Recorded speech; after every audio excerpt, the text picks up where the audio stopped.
Viața are de foarte multe ori obiceiul foarte prost de a-ți rezerva niște surprize neplăcute în cele mai inoportune momente. Exact asta s-a întâmplat și cu mine și cu experiența cu Audi A5, care a început acum aproape o săptămână. Nu vreau să spun că Audi A5 a fost o experiență neplăcută, sub nicio formă, și o să vedeți în clipul de astăzi că am impresia că Audi reușește cu noul A5 să urce în vârful segmentului din care face parte această mașină. Nu, tot ce am vrut să zic este că înainte să preiau această mașină, am vorbit cu cei de la Audi să facem un clip cu mașina aceasta, ceva mai special. Și pentru că vine cu un sistem Quattro nou, am vrut să testez mașina asta pe zăpadă. Având în vedere că e iarnă, n-ar fi trebuit să fie o problemă să dau de zăpadă, nu? Ei bine, așa cum puteți observa, cel puțin în România, zăpada a ajuns ceva extrem de rar, chiar și în cele mai reci luni ale iernii sau ale anului. Mai mult decât atât, fix în ziua în care am preluat mașina, am avut o criză puternică de dureri de spate care m-au băgat pur și simplu în perfuzii. Așa că planul meu original de a merge cu mașina asta până la Transapuseana să filmez pe zăpadă cu ea a trebuit puțin modificat. Poate că a fost mai bine așa, pentru că ulterior, făcând un pic de research, am găsit faptul că pe Transapuseana pur și simplu nu aș fi putut să merg pe zăpadă. Așa că mi-am reorientat planurile și am condus mașina asta pe zăpadă. O să vedeți footage-ul ceva mai târziu și o să vorbesc despre ce înseamnă chestia asta și cum s-a comportat aici undeva mai aproape pe Transbucegi. Pentru că, repet, în România, în lunile de iarnă, trebuie să urci la peste 1800 de metri ca să mai găsești zăpadă. Lăsând partea asta la o parte legată de surprizele pe care ți le rezervă viața, astăzi avem foarte multe lucruri de discutat despre noul A5, care trebuia să fie A4. Vedeți cât de imprevizibilă e viața, trăim niște vremuri foarte, foarte interesante. Când a fost lansată mașina asta anul trecut, Audi spunea că va înlocui A4 pentru că trece printr-o fază de transformare și că modelele cu numere impare în nume vor fi termice, iar cele cu numere pare vor fi electrice. Schimbarea s-a schimbat anul acesta, cu câteva zile înainte să preiau eu mașina. Audi a spus că nu mai e cazul, toate mașinile vor primi și variante termice și variante electrice și numele lor vor rămâne la fel. Așa că lângă mine puteți să spuneți că este și A4 și A5, puteți să spuneți cum vreți. Este o mașină din segmentul D care își propune să rivalizeze cu modele precum BMW Seria 3 sau Seria 4 Grand Coupe, dacă vorbim despre silueta mașinii per total, și cu C-Class, bineînțeles. Așa că astăzi vom diseca această mașină extrem de importantă pentru Audi, pentru că vine cu o platformă nouă, cu motoare montate longitudinal, care nu e împărtășită cu alte branduri de sub umbrela VAG.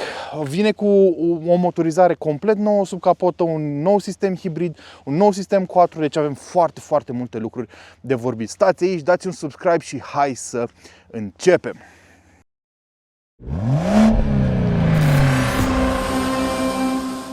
Fix cu partea tehnică, pentru că vă spuneam că este extrem de importantă când vorbim despre noul A5. Pentru că mașina asta folosește ceea ce cei de la Audi numesc Premium Platform Combustion. Probabil că ați auzit de PPE, care este echivalentul electric al acestei platforme. Vi l-am arătat pe Audi Q6 mai devreme, de fapt nu, anul trecut. Este o platformă dedicată electrică. Ei, asta este sora ei dedicată mașinilor termice și vă spuneam că este creată de Audi pentru Audi, nu va fi folosită de mașini de sub umbrela VAG de la alți producători, cel puțin în primă fază, pentru că este o platformă cu motor montat longitudinal. De exemplu, nu va fi posibilă folosirea ei pe modele precum Skoda Superb sau pe Passat sau pe Golf și așa mai departe, cum se întâmpla până la generația anterioară, când A4, A5 împărtășeau foarte multe părți de parte de platformă cu alte modele mult mai accesibile. Această platformă PPC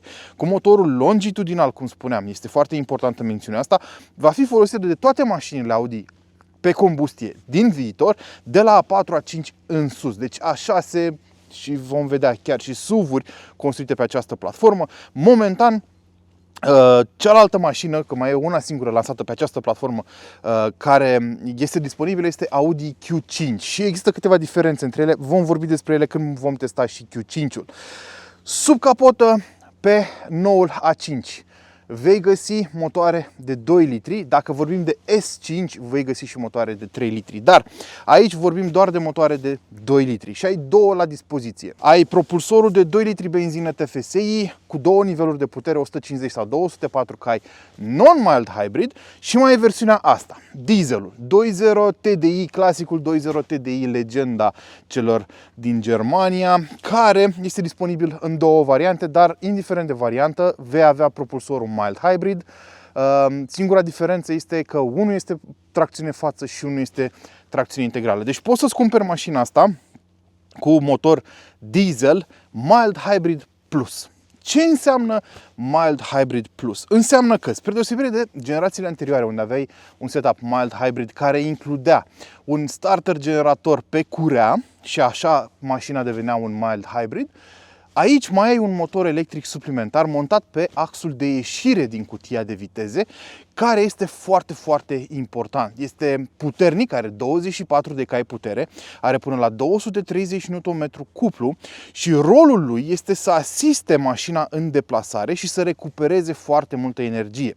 De altfel, cei de la Audi spun că poziționarea motorului acesta electric a fost făcută pe axul de ieșire din cutia de viteze cu 7 rapoarte și dublu ambreiaj, tocmai pentru a-i permite mașinii să recupereze mai multă energie pe decelerare față de celelalte soluții pe care le vedem pe foarte multe alte mașini de pe piață, unde ai motorul electric încastrat în cutie și este poziționat de multe ori între motorul termic și transmisie. Cei de la Audi spun că prin optimizarea aceasta pot să recupereze mai multă energie, asta bineînțeles la rândul său, ducând la o scădere în primul rând a emisiilor și în al doilea rând a consumului. Și emisiile sunt cele mai importante aici pentru că începând de anul acesta nivelul de emisii per flotă în Uniunea Europeană ar trebui să fie de 93,6 grame față de 95.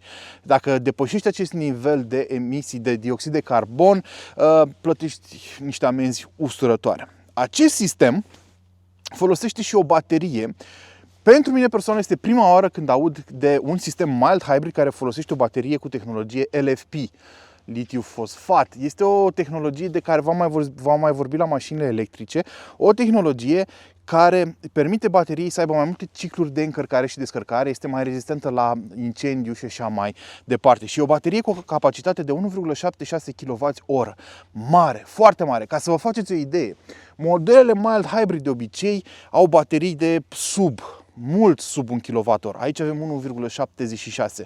Asta înseamnă că acest motor electric îți va permite să folosești mașina pur electric pe distanțe mai mari decât te-ai aștepta de la un mild hybrid. La un hibrid normal, știi deja că la un hibrid, de exemplu cum e un Prius sau o Corolla, vei putea să mergi electric destul de mult. Mă rog, câteva sute de metri și așa mai departe. La un mild hybrid n-ai așteptări de genul ăsta. Ei, pe mașina asta, și o să vă povestesc și când o conducem, poți să mergi pur electric cu ajutorul resurselor din baterie și a motorului acela electric când parchezi, de exemplu, pe la mall, când dai cu spatele și chiar și în trafic la viteze destul de mici. Pe partea tehnică, acel motor care îți oferă un boost de 24 de cai și 230 Nm asistă mașina la viteze de până la 140 de km/h. El este cuplat și ajută ori cu un boost de putere, ori pe regenerare, ori îți permite să folosești resursele pe care le recuperează și le magazinează în baterie pentru funcții auxiliare ale mașinii, cum ar fi aer condiționat, consumator și așa mai departe. Deci are un rol extrem de important în marea schema lucrurilor. Mai mult decât atât, în funcție de modul de condus, acesta are setări diferite. Dacă treci mașina în modul dinamic, de exemplu, el va fi activat tot timpul pentru un răspuns impecabil al pedalei de accelerație, în ciuda faptului că aici vorbim de un motor diesel. Și o să vedeți la partea de condus că mașina se comportă exemplar din punctul ăsta de vedere. Revenind la schema mare a lucrurilor. Propulsorul diesel, lăsând motorul electric în spate, are 2 litri 4 cilindri clasic turbo care dezvoltă de sine stătător 204 cai și 400 Nm cuplu. Iar în sesiunile de accelerație puternică se adaugă resursele motorului electric pentru perioade limitate de timp. Deci este o mașină cu foarte mult zvâc și poți să ți-o cumperi, așa cum spuneam, și cu tracțiune față și cu tracțiune integrală. Dacă vorbim de tracțiune integrală, sistemul Quattro Ultra, pentru că asta avem pe mașina asta, a fost modificat pentru generația nouă. În ce sens? Dacă pe generațiile vechi de 4 Ultra acesta era un sistem de tip Haldex și în continuare ca stil de funcționare seamănă foarte mult și acest sistem cu cel anterior, adică are un pachet de ambreiaje multidisc care pot fi cuplate electronic, astfel încât distribuția puterii față-spate să varieze în funcție de necesarul mașinii. Dar pe noul sistem 4 Ultra, față de celălalt, mașina pleacă by default în modul all-wheel drive. Dacă pe versiunile Ultra mai vechi mașina pleca cu tracțiune față și apoi cupla spatele când avea nevoie, acum mașina folosește o armată de senzori. Când pleacă de pe loc, ea pleacă tot timpul all-wheel drive, da? Cu tracțiunea integrală pornită și apoi decuplează puntea spate în funcție de situația de drum. Astfel, sistemul este unul proactiv. Și am observat chestia asta din plin când am mers pe zăpadă pe Transbucești cu mașina. N-am avut niciun fel de problemă. Mai discutăm despre asta la partea de condus. Mai mult decât atât, acest sistem acum poate să trimită 70% din putere către puntea spate și în funcție de modul în care ești, se simte chestia asta, mașina se simte foarte dinamic la condus. Deci foarte multe modificări pe partea asta tehnică. Interesant este faptul că dacă ți iei motorul pe benzină de 2 litri, indiferent dacă vorbim de cel de 150 de cai sau cel de 204 cai, nu poți să ți-l cumperi mild hybrid. O opțiune interesantă a celor de la Audi. Am înțeles că asta s-a făcut pentru a reduce costul de achiziție al mașinii. În schimb, pe Audi Q5 poți să-ți cumperi motorul de 2 litri benzină cu aceeași tehnologie mild hybrid plus. După ce am tot discutat atât de mult despre partea tehnică a acestei mașini, cum se traduce ea în exploatarea zilnică? Sunt sigur că veți fi foarte curioși de cum se conduce 9 la 5, pentru că asta este cel mai important până la urmă, nu? Trebuie să vă spun că am fost foarte, foarte impresionat, dar nu neapărat încă de la început. Pentru că mașina asta, cu acest propulsor de 2 litri diesel, știți foarte bine, din punctul meu de vedere, este recomandabilă în anumite situații. Știți ce părerea mea despre motorizările diesel prin oraș? Și dacă ar fi să cumperi mașina asta și să spunem că vrei să te duci la un dealer și să o testezi, recomandarea mea ar fi, dacă testezi una 5 cu motor 2 litri diesel, încearcă să ieși cu el din oraș. Pentru că prin oraș s-ar putea să îți faci o idee un pic trunchiată despre ce poate să facă. De ce spun asta? Pentru că, în primul rând, la rece propulsorul ăsta este un pic zgomotos și parcă vibrează un pic cam tare. Și asta cred că este exacerbat de faptul că, fiind o mașină cu setup mild hybrid plus, pe anumite porțiuni, când ești în oraș, mașina va merge pur electric. Iar în momentul în care va porni motorul diesel, chiar dacă o va face cu acel demaror de care vă spuneam pe curea și pornirea este mai lină decât înainte, vei simți niște vibrații substanțiale comparativ cu rularea bazată doar pe motorul electric, da? Repet, doar pe distanțe scurte. Și atunci s-ar putea să-ți faci o părere trunchiată despre ce poate să facă mașina asta dacă o conduci doar prin oraș cu acest motor. Dacă vrei să ți-o cumperi și vrei să testezi A5-ul și iei la test versiunea pe benzină, nu cred că vei avea problema asta. Dar dieselul, într-adevăr, vibrează un pic mai mult decât te-ai aștepta și parcă e un pic cam zgomotos în oraș, acolo îl vei resimți. Dar tot în oraș mi-a plăcut extrem de mult izolarea fonică a mașinii, precum și comportamentul suspensiei. Suspensia Multilink este impecabilă din punctul meu de vedere. Ai mai multe tipuri de suspensie din care poți să alegi. Cea standard, cea S, care este ceva mai sportivă, mai joasă, cu 2 cm, și versiunea adaptivă pe care o avem și noi, adică cu amortizoare controlabile electronic. În funcție de ce alegi, bineînțeles, nivelul de confort și de sportivitate va fi diferit. Ia uitați, acum, de exemplu, am plecat de pe loc electric. Și acum mergem electric cu mașina, am 15 km pe oră. Ea poate merge electric, apropo, până la 30 de km pe oră. Dacă ai, bineînțeles, bateria LFP destul de bine încărcată. Acum a pornit motorul termic și am plecat cu el la drum. Dar revenind la suspensie, prin oraș o vei observa pentru că mașina asta este incredibil de confortabilă. Și nu numai că este confortabilă, este bine izolată fonic, adică toate zgomoturile alea haotice din oraș vor fi ținute departe de tine. Suspensia este bine izolată fonic, n-au zgomote suspecte care să ajungă în cabină din zona roților, chiar dacă e ceva gropi mai mari. Deci este făcută fix așa cum trebuie din punctul meu de vedere. Și tot prin oraș vei putea să te bucuri de tehnologiile noi pe care le oferă Audi, cum ar fi un sistem de asistență la rulare foarte bine setat, care, de exemplu, în trafic greu îți permite să lași mașina să plece de pe loc singură, da, să păstrezi distanța față de mașina din față, te păstrează foarte bine pe bandă și asta îți relaxează foarte mult traiul în traficul infernal pe care îl avem mai ales în București, mai ales la ore de vârf. Dar nu vă așteptați să aveți un consum extrem de mic. Sigur, sistemul mild hybrid ajută, dar eu pe tot parcursul testului cu mașina asta în București am avut un consum de undeva la 10 litri la 100 de kilometri, cei drept cu o viteză medie de doar 17 km pe oră. Deci, cam atât s-a putut. Presupun că în alte condiții, cu o viteză medie de undeva la 20 de km pe oră, aș fi avut un consum de undeva la 7-8.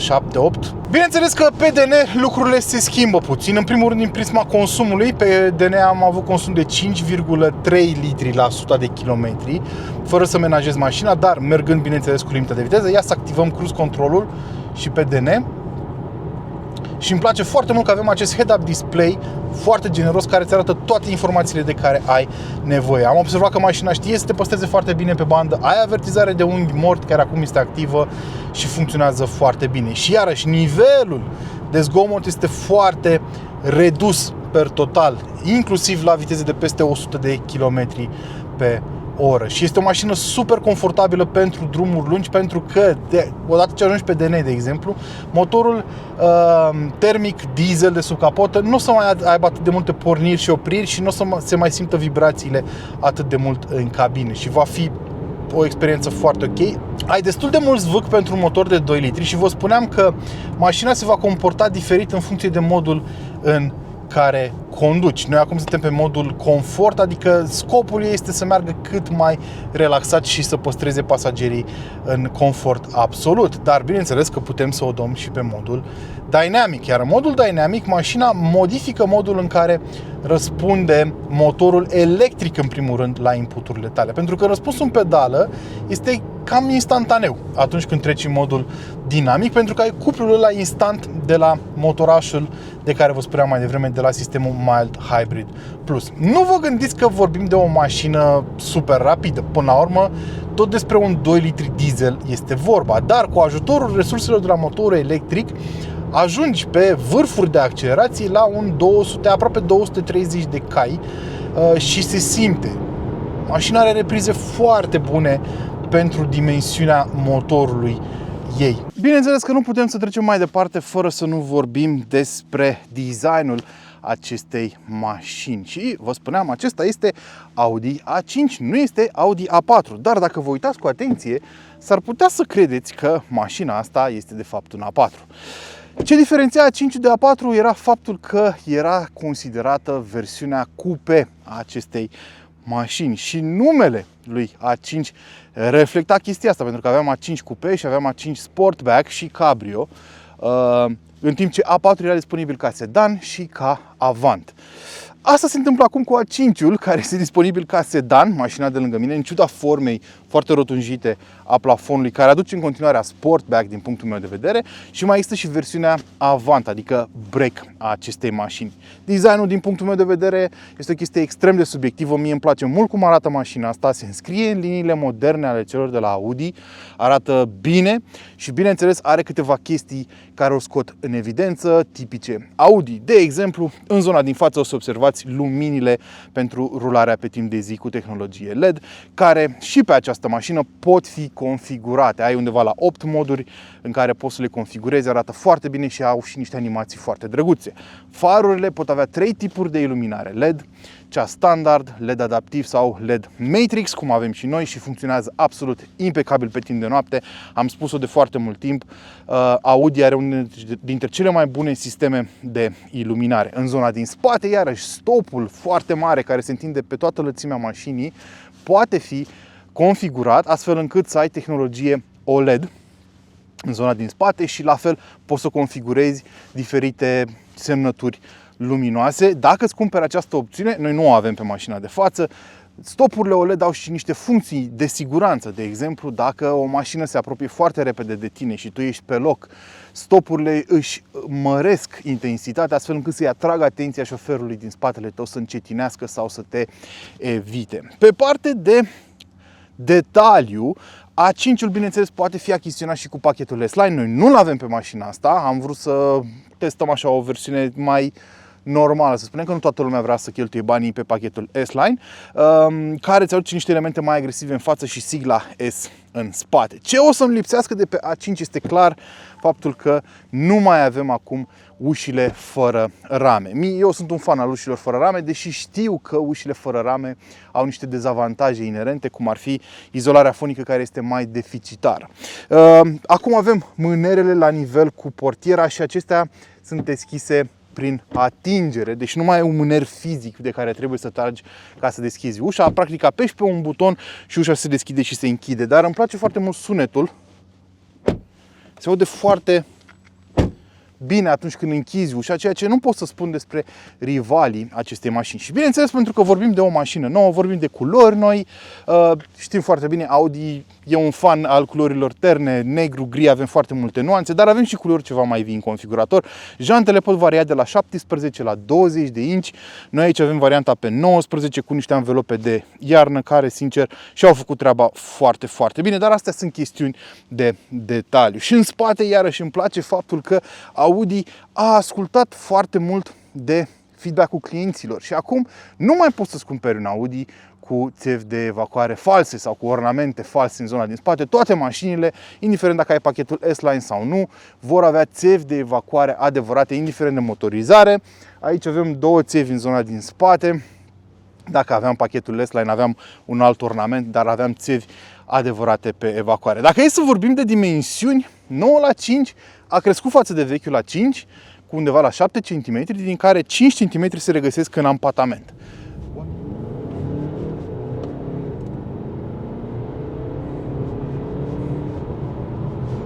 Pe acest model avem și padele în spatele volanului care îmi permit să schimb treptele manual dacă vreau. Acum am trecut pe manual. Hai să vedem primul viraj, 100 de km pe oră, niciun fel de problemă. Cutia chiar răspunde bine la inputul tău dacă vrei să schimbi. Și ce îmi place foarte mult e faptul că chiar și în modul dinamic, suspensia devine observabil mai tare, dar nu devine deranjant de rigidă cum se întâmplă pe alte modele. Iar controlul greutății pe punți mi se pare foarte bine distribuit, făcut, pentru că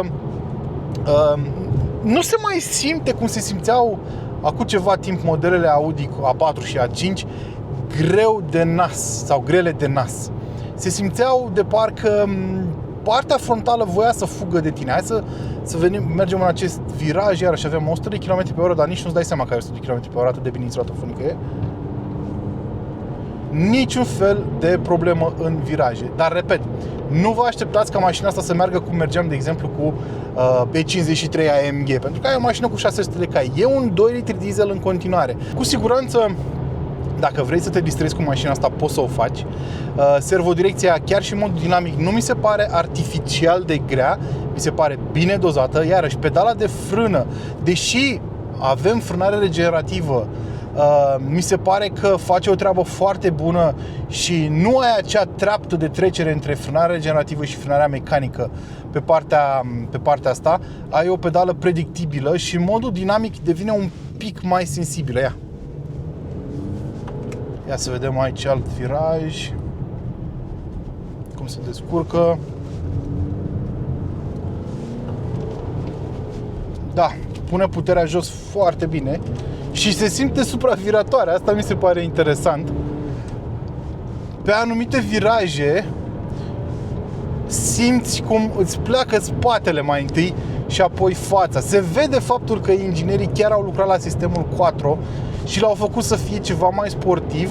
Dacă se comportă atât de bine pe acest 2 litri diesel, aș fi foarte curios să văd cum se comportă pe un S5 care are și diferențial cu alunecare limitată pe spate cu acest nou sistem Ultra. Ia. Hop. Foarte frumos, foarte frumos. Aici s-a simțit cum a intrat ESP-ul, pentru că roata față începuse puțin să își piardă aderență față stânga și am simțit cum a intervenit ESP-ul, dar mașina stă foarte bine. Îmi place mult direcția pentru că e foarte incisivă și mașina este foarte dornică să te urmeze atunci când vrei să accelerezi în curbă. Da, și chiar supravirează, ceea ce mi se pare fascinant. Și având în vedere că vorbim totuși de, în această configurație, de un 2 litri diesel, răspunsul în pedale este impecabil. Nu mai stai foarte mult să aștepți cutia să-ți răspundă. Ai cuplu instant de la motorul acela electric. Și chiar și în modul dinamic, repet, mașina este confortabilă pe partea de suspensie, fără să renunțe foarte mult la ținuta dinamică. Da, mi se pare că au obținut un echilibru foarte bun cei de la Audi pe partea de dinamică pe această mașină. Cred că asta este cea mai mare surpriză. Dar încă o surpriză foarte plăcută a fost cum s-a comportat mașina pe zăpadă. Vă spuneam că am mers pe Transbuceci cu ea pentru că am vrut să văd cum se comportă sistemul Quattro Ultra nou pe zăpadă și vreau să vă spun că n-a avut niciun fel de problemă. Practic, din punctul meu de vedere, dacă nu rămâi suspendat pe burtă, ceea ce se poate întâmpla la o mașină de genul acesta, că nu este neapărat un SUV, nu este o mașină înaltă, poți să mergi cu ea pe zone foarte alunecoase fără niciun fel de problemă. Și cum îți dai seama de chestia asta? Nu trebuie neapărat să stai să te gândești tu cum funcționează sistemul Quattro sau un sistem de tracțiune integrală al unei mașini. Un sistem de tracțiune integrală bun îți oferă încredere în momentul în care ajungi în situații mai puțin favorabile din punct de vedere al aderenței. El trebuie să lucreze fără să știi tu ce faci. Trebuie să lucrezi acolo în fundal, să știi că se ocupă el de problemă pentru tine. Ăsta este un sistem all-wheel drive făcut corect din punctul meu de vedere. Cel care își face treaba acolo liniștit în fundal și tu n-ai treaba. Asta am simțit în momentul în care am mers cu mașina asta pe zăpadă. Că ea își făcea treaba în liniște. Simțeam cum lucrează roțile individual, pentru că auzi cum frânează uneori o roată sau cum activează o altă roată și așa mai departe, dar nu trebuia să mă gândesc eu la ce face mașina.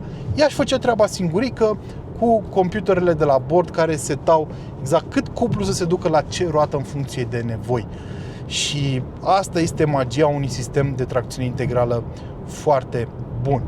Îți oferă încredere și când conduci mașina asta chiar beneficiezi de foarte multă încredere. Te poți lăsa pe ea și pe sistemele ei destul de mult. Niciodată să nu o faceți până la maxim, dar niciodată să nu vă bazați doar pe sistemele mașinii, pentru că limitele fizicii sunt în continuare extrem de importante.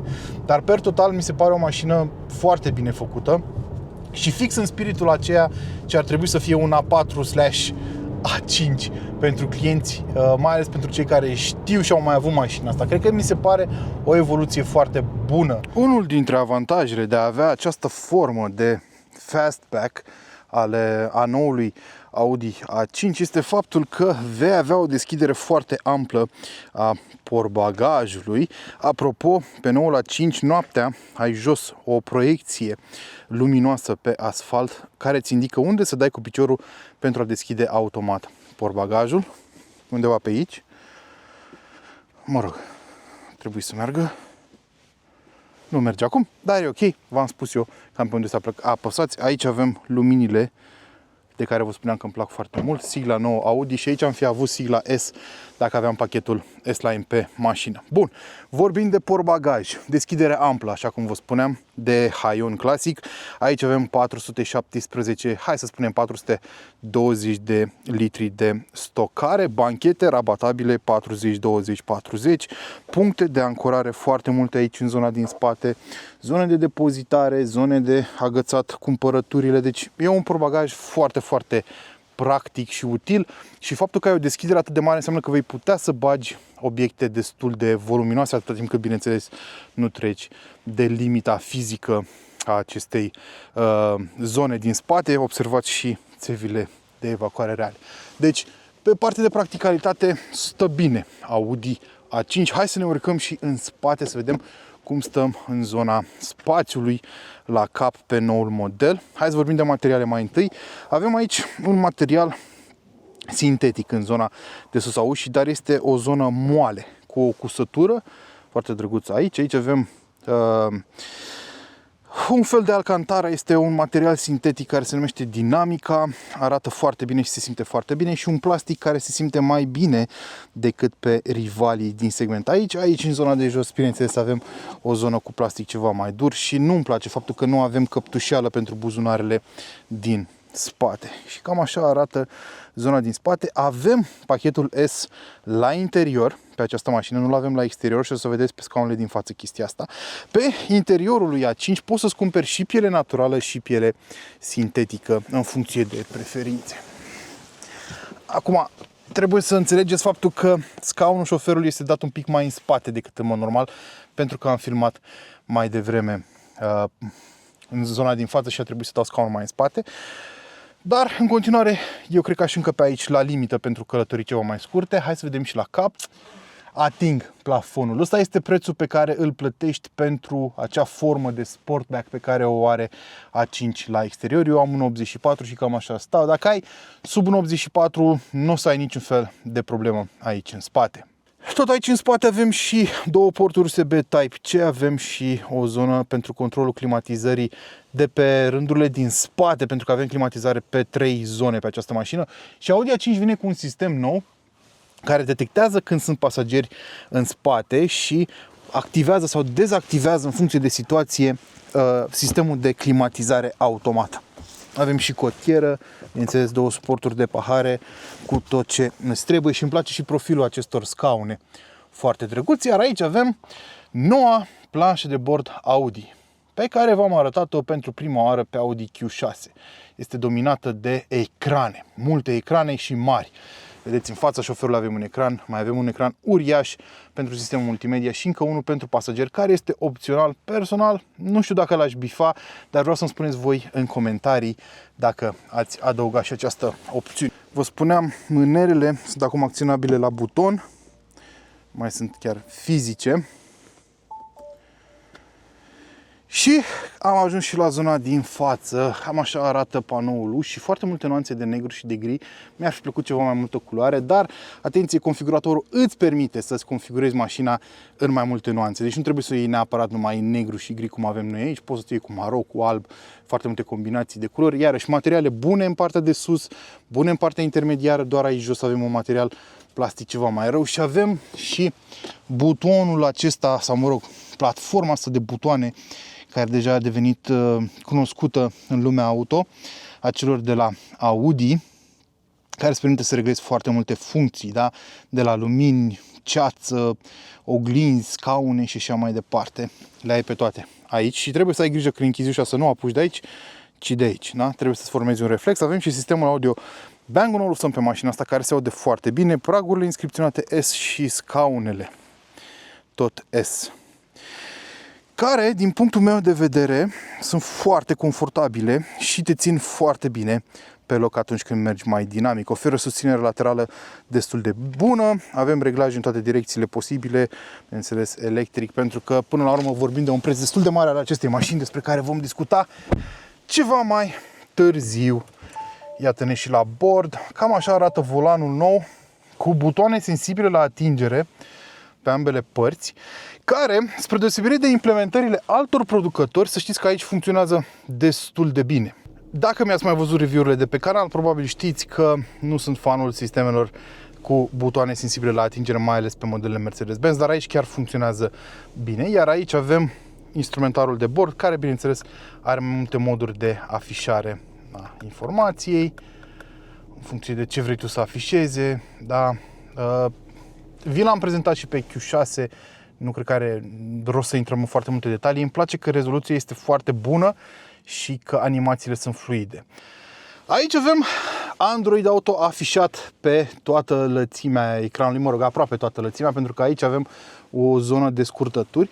O zonă de scurtături care mai poate fi augmentată cu încă o zonă de scurtături. Tot acest sistem MMI este construit pe Android la bază și funcționează foarte bine, este foarte fluid, n-am avut probleme cu el până acum. Mi se par foarte utile aceste scurtături și poți să faci foarte multe lucruri. De exemplu, la exterior, vă spuneam la exterior că poți să-ți configurezi luminile și poți să configurezi în 8 moduri diferite, semnăturile luminoase. Doar pe față, vă spuneam, pe spate trebuie o altă opțiune ca să poți să faci chestia asta. Și poți să selectezi nu numai semnătura luminoasă, ci și animația pe care o face mașina atunci când o încui sau descui. Da? Bun, ai foarte multe opțiuni aici, ai și un magazin de aplicații în care poți să intri, să cumperi, să descarci aplicații care rulează nativ pe mașină, ai posibilitatea de a transforma telefonul în cheie pentru mașină, ai o aplicație pentru telefon care să îți oferă diferite funcții, de exemplu să preîncălzești mașina, ai conectivitate la ea în orice moment și așa mai departe. Deci cam tot ce este de așteptat în momentul de față de la mașinile actuale. Uitați, avem și actualizări over the air, pentru că mașina are cartelă SIM la bord și o chestie care îmi place foarte mult la ea este faptul că avem un head-up display, nu știu cât de bine se vede, absolut genial, care îți arată foarte multe informații utile în timp real.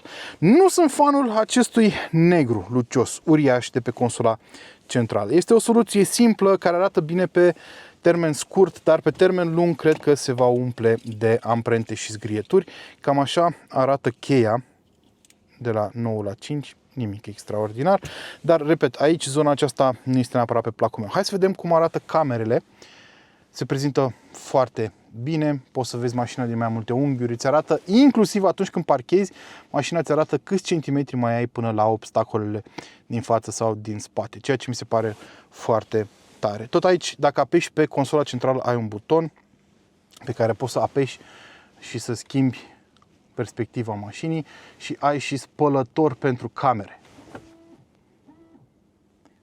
Foarte util, mai ales că știm cu toții că de multe ori dacă plouă nu mai putem să folosim camerele la parcare. Tot aici avem Drive Select în care îți poți alege modul de condus al mașinii, avem individual, dynamic, comfort și efficiency. Cam așa arată meniul de climatizare și observați că pe partea dreaptă este oprit pentru că nu stă nimeni din rațiuni economice și aici avem un ecran pentru pasager. Ecran care este vizibil de pe scaunul șoferului doar atunci când stai pe loc, altfel el nu este vizibil decât pentru pasager și în mers va putea fi pornit doar dacă stă cineva în dreapta. Acum, cât este de util sau nu, îmi spuneți voi în comentarii. Aici avem o plită wireless de încărcare și două porturi USB Type-C. Povestea de succes a lui Audi A5 continuă și pe autostradă, mai ales cu acest propulsor și cred că am devenit o moară stricată spunându-vă de atâtea ori că atunci când vă alegeți mașina, ar trebui să vă gândiți totuși foarte bine la cum o veți exploata și în primul rând la motorul pe care îl veți alege în consecință în funcție de cum îl veți exploata. Motoarele diesel nu sunt neapărat cea mai bună soluție pentru oraș, pentru că ciclurile de pornire și oprire foarte dese nu le ajută, mai ales dacă conduci pe distanțe scurte, nu apucă să se încălzească, se vor îmbâxi de-a lungul timpului și vei avea destul de multe probleme. Chiar dacă vorbim de un propulsor mild hybrid plus, cum este cel de pe această mașină, care v-am zis că merge destul de mult, chiar și electric, dar pe termen lung nu este neapărat cea mai bună soluție. Ei, dacă ieșim din oraș, cum am fost mai devreme, pe DN sau pe autostradă, motorul diesel rămâne cea mai bună alegere de foarte multe ori. Că putem discuta despre dimensiuni, că putem discuta dacă e diesel hibrid sau nu, că putem discuta de 6 cilindri V6, 4 cilindri și așa mai departe. Oricum ar fi, dieselul la călătorii lungi pe autostrăzi este absolut genial de cele mai multe ori și cea mai bună alegere. De asta vă spun, dacă vreți să vă luați un A5, v-am zis, aveți benzină sau diesel de ales, dar alegeți în funcție de cum veți folosi mașina, pentru că A5-ul strălucește din punctul meu de vedere cel mai mult aici, pe DN și pe autostradă. Acum avem 130 de km pe oră și mașina merge absolut impecabil din punctul meu de vedere.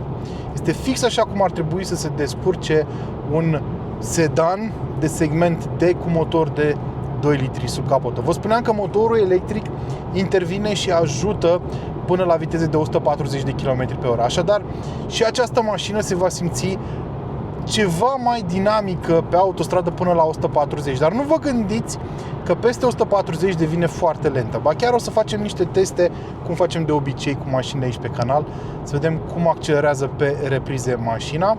Bun, și o să încetinim până pe la 1.80. Hai să vedem o accelerație. Suntem în modul confort, avem 80, da? 100, 130. Deci nu e niciun fel de problemă pe parte de depășiri. Bine, dacă te aștepți să meargă ca un M5, da, o să ai probleme, dar vorbim de un 2 litri diesel sub capot. Hai să facem un 100-130. Repet, nu sunt în modul dinamic, da? 100.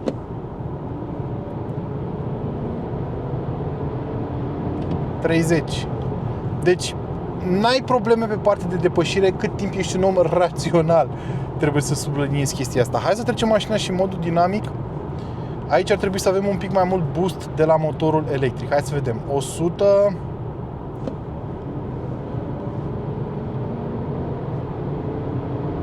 130. Sunt curios cum se schimbă. Peste 140, să știți că nu se simte foarte tare faptul că nu mai ai acel input de la motorul electric. Oricum vorbim de un plus de 24, de care undeva la un pic peste 10% în schema totală a lucrurilor. Deci nu o să fie o diferență foarte mare. Diferența pe care o face acel motor electric este în modul în care răspunde mașina la inputul tău, da? Pentru că nu trebuie să stai foarte mult să-ți răspundă motorul cum ar face dacă nu ar fi hibridizat în situația asta. Dar per total, din punctul meu de vedere, pentru exploatarea pe autostradă, și o să revin în modul confort pentru că nu am nevoie de foarte multă putere în acest moment, per total, pe autostradă, mașina asta mi se pare că strălucește pentru că nu ai nevoie de mai mult, poți să faci drumuri foarte lungi pentru că consumă puțin. Și hai să vorbim și de chestia asta. Pe autostradă, mergând cu 130 în testul meu de consum, am obținut un consum de 5,8 cu mașina asta, ceea ce mi se pare excelent, sincer. Sigur, vor fi oameni în comentarii care vor spune: mașina mea consumă mai puțin. Sunt absolut convins că există mașini care consumă mai puțin, dar nu cu același nivel de putere, nu cu același nivel de greutate și nu în aceleași condiții. Deci chiar mi se pare că un 5,8 mediu pe autostradă e un consum foarte bun și o să îți permită să obții autonomie aproape de 800-900 de kilometri fără niciun fel de problemă. Și pentru asta sunt făcute mașinile diesel, pentru călătorii lungi. Dacă locuiești în Germania, locuiești în țări unde ai și autostrăzi, unde poți folosi această autonomie, ai avantaje nenumărate. În România mai greu, sigur, pe DN v-am spus, am avut un 5,3, deci consum și mai bun, dar acolo ai viteze medii mai mici și poți să faci distanțe mari mai greu. Iarăși, izolarea fonică mi se pare foarte reușită, chiar și la 130 de km pe oră. Există ceva zgomot de rulare care ajunge în cabină, dar vine din zona asfaltului. Pare că mașina e un pic mai sensibilă la tipul de asfalt pe care rulezi. Noi avem jante pe 19 care, în funcție de asfaltul pe care ești, pot fi extrem de silențioase sau nu. Acum suntem pe o zonă mai rugoasă și se aude un pic mai tare, dar o să schimbăm. Ia ascultați. Am trecut pe un alt tip de asfalt și deja sunetul s-a modificat în cabină. Și aș putea să fac călătorii foarte lungi și grație sistemului de asistență la conducere, care mă ține pe bandă, păstrează distanța față de mașina din față și mă poate ajuta și să schimb banda cum am făcut acum. Deci, toată tehnologia de care ai nevoie, iar dacă vei face drumuri pe timp de noapte foarte multe, cred că ar fi bine să investești și în cele mai avansate faruri pe care poți să le cumperi pe A5. Vă spuneam, noi avem farurile Matrix LED pe mașina asta și pe timp de noapte sunt unele dintre cele mai bune din segment, fără niciun fel de îndoială. Deci, cred că în momentul de față Audi A5 a devenit o mașină, un cruiser în primul rând, cred că e un GT în primul rând, cam în linii cu ce este și seria 4 Grand Coupe până la un punct, dar mi se pare mai spațioasă decât BMW-ul, mi se pare mai bine făcută la interior decât C-Class-ul, care este un rival pentru această mașină. Și având în vedere toate aceste idei pe care le-am expus până acum în acest clip, cred că ar fi și cazul să tragem niște concluzii cu privire la noul model din Ingolstadt. Bun, care e concluzia cu privire la noul Audi A5, A4, spuneți cum vreți. Foarte interesantă mașina. Sincer vă spun, mi-a plăcut extrem de mult și în funcție de nevoile pe care le ai, mașina asta cred că poate deveni best buy în segment. Pentru că dacă îți dorești o mașină confortabilă, cu un consum redus de combustibil, cu foarte multă tehnologie la bord și cu un sistem de tracțiune integrală incredibil de performant, asta s-ar putea să fie mașina pentru tine din segmentul de premium în acest moment. Audi A5 cred eu că va fi un succes. Este cu adevărat un continuator al rețetei care a făcut din Audi A4 o mașină extrem de populară în Europa. Sigur, mi-ar fi plăcut poate să fie un pic mai accesibilă per total. Prețurile pornesc de la undeva peste 40.000 de euro, iar modelul de lângă mine costă undeva la 65.000 de euro. Sigur, este aproape complet echipat. Nu trebuie să-l cumperi neapărat atât de bine echipat. Poți să alegi doar opțiunile care ți se potrivesc ție. Dar mi-ar fi plăcut să fie un pic mai accesibil. În același timp, am cumpărat mai devreme o sticlă de suc de la magazin, 10 lei. Adică toate lucrurile s-au scumpit, trebuie să înțelegem chestia asta. Poate că pare că le creezi scuze celor de la Audi, dar trebuie să fim totuși realiști. Prețurile nu mai sunt ce erau. Ca produs finit, mașina mi-a plăcut extrem de mult. Are atât aturi cât și dezavantaje ca orice altă mașină și cred că dacă ți-o cumperi în această configurație diesel, ar trebui să ți-o cumperi pentru drumuri lungi, acolo unde strălucește cu adevărat. Este o experiență extrem de rafinată. Unde mai pui și faptul că pentru un motor de 2 litri, mașina asta se conduce foarte, foarte bine. Deci personal cred că va fi un bestseller. Dar vreau să-mi spuneți și voi părerea voastră în secțiunea de comentarii de mai jos. Cum vi se pare noul Audi A5? Vi se pare îndeajuns de îmbunătățit pentru a concura cu rivalii de la BMW și de la Mercedes? Care ar fi alegerea voastră la sfârșitul zilei? Și până data viitoare, bineînțeles, nu uitați de like, share și subscribe. Ciao!